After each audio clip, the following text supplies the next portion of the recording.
Good morning. I'm back. So last night I did a video about the major and minor pentatonic scales and how you can use, it's like the same fingering, right? So what I was talking about is you can do the D minor here, 10th fret, and then I'm doing it a D just because the backing track's in D. You can do it whatever key.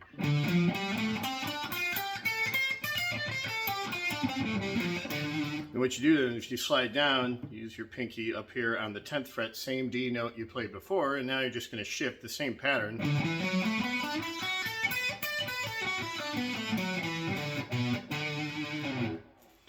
So when I was doing that, I talked about how you have to kind of work to nuance the bends. And the reason is because when you're doing the bends in the minor pentatonic and you're doing them in the major pentatonic, when you're using these forms, some of the notes you're going to bend to are going to be different. So like, for instance, a lot of people like to bend this G, be like,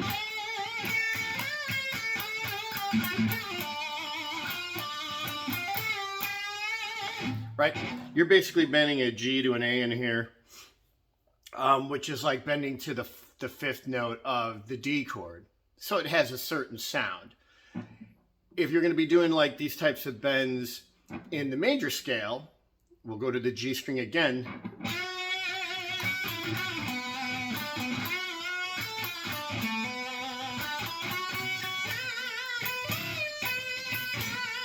Now, the spacing in there is completely different. What you're doing here when you're bending from an E to an F sharp, which is basically the major third of D, which is still fine, but it's a whole different feel, right? Even though you're bending the same string,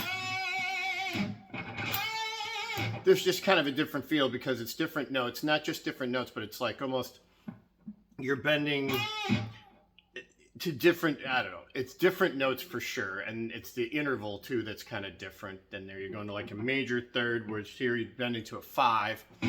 So these things come into play, and the same thing goes when you're bending on like the high E string.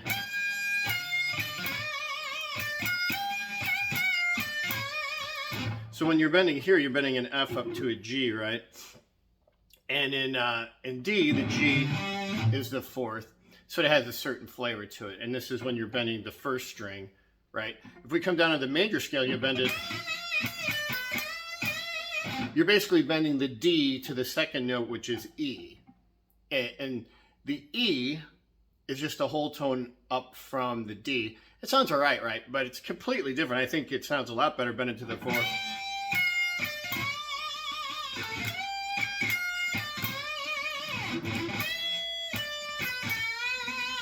It's just kind of a different feel. And it just takes a little bit of doing to be able to hear those differences. I'm going to put on my trusty backing track so you can hear it with a backing track now. So here we go. And by the way, the interval you're bending to also impacts the chord you're playing over. I mean, there's a lot of these little nuanced things in here. But here we go.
So anyway, you can totally hear when I'm shifting between the two.